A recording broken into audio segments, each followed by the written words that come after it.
So we as Muslims, we view our sins, we don't view them as small things. We view them as potential means of destruction, both in our, religion, in our family life, in our career. Sins affect us, brothers and sisters, and we will get into that, inshallah ta'ala. Actually, you know what? We will move to it right now, bi'idhnillahi ta'ala, because I really want to focus on this. The effects of sin. Brothers and sisters, we often tend to forget that the underlying cause of much of the difficulties and struggles in our lives come forth due to the actions that our hands have put forth. A lot of what you're going through in your life, a lot of what we're going through in our lives goes back to what we do, what we say. For every action, there is a reaction. And for every deed that we perform, there is an effect, whether it is positive or it is negative. And at this moment, what I want to do is I want to highlight some of the effects of sin in our lives. Will I say positive effects? Absolutely not. There is no way that committing a sin will lead to any positivity in your life.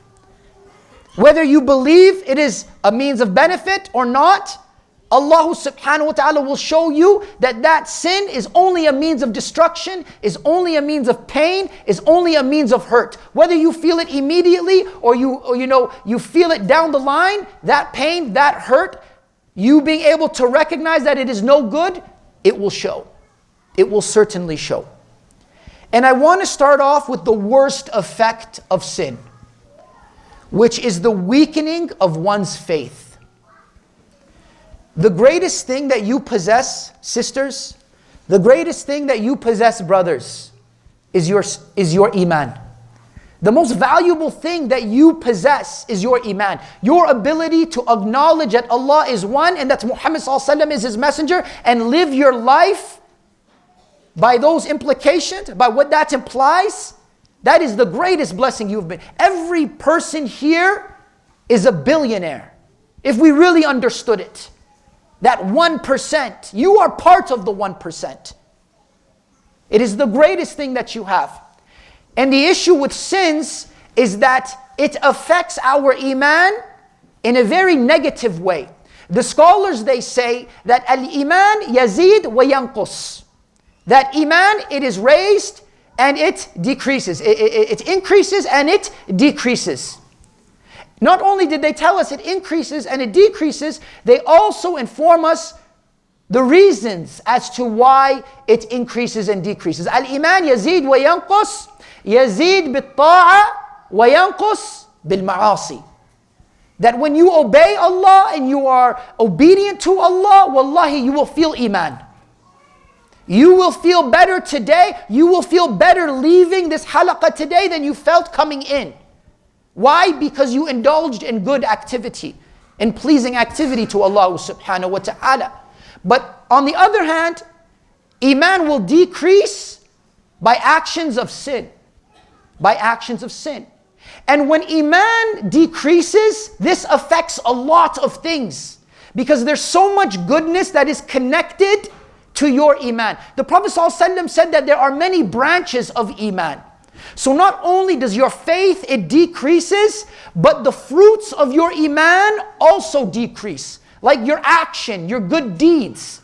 And this is why in the Quran, you will always see iman and action paired together.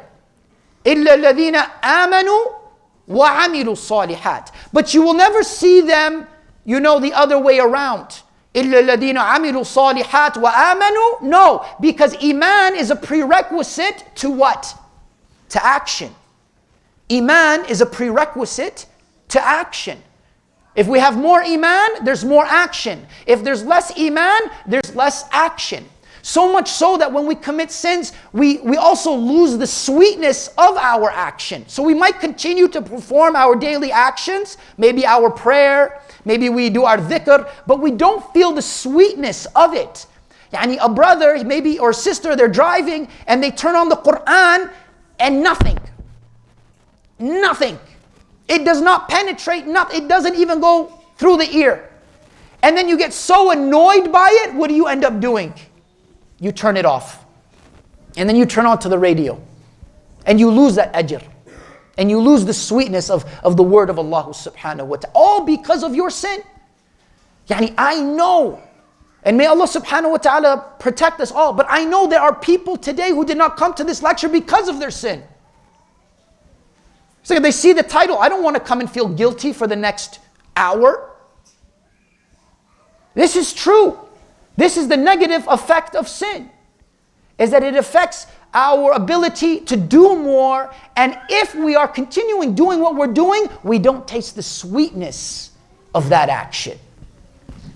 You know, from the greatest of qualities that we acquire through Iman is taqwa. But our taqwa takes a hit through our actions and through our sins that we perform, whether they are major or they are minor. And when you lose taqwa, you lose a lot in your life. Yani how many verses in the Quran do you find where Allah subhanahu wa ta'ala mentions taqwa and then a benefit of that taqwa? Allah subhanahu wa ta'ala in many parts in the Quran, He mentions this. He mentions this. وَمَن يَتَّقِ اللَّهِ يَجْعَلْ لَهُ مَخْرَجًا. And the person who has taqwa of Allah subhanahu wa ta'ala, then Allah will facilitate their affairs. He will make things easy for you.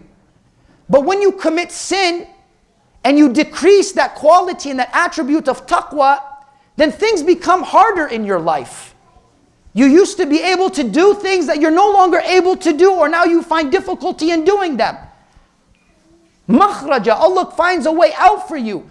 The more you sin, you feel like you're stuck. It's like quicksand. That's what sin is. It's like quicksand. You get stuck, and then you try and move, and what does it do? It continues to suck you in. Allah subhanahu wa ta'ala says, وَاتَّقُوا اللَّهَ وَيُعَلِّمُكُمُ اللَّهُ. And have taqwa of Allah, and Allah will teach you. What greater blessing than knowledge? When you lose taqwa, you lose your knowledge. What you're doing now is you're exchanging that sin for your taqwa and your knowledge. When knowledge is the greatest thing that you can possess. مَنْ يُرِيدِ اللَّهُ بِهِ خَيْرًا يُفَقِّهُ فِي الدِّينِ. If Allah wants good for you, He gives you an understanding of this religion. If you do not want good for yourself, you will commit sin, and that will deprive you from an understanding of your religion. That is sin. This is why Imam Malik, rahimullah, he looked at Imam Shafi'i. Imam Shafi'i was the student of Imam Malik, rahimahumullah. And he said to him, I see that Allah subhanahu wa ta'ala has casted nur in your heart. Nur. He referred to knowledge as what? Nur. And he said, do not extinguish that light with the practice of sin. Do not extinguish that light with the practice of sin. So it affects us. It affects us, my dear brothers and sisters, in many ways.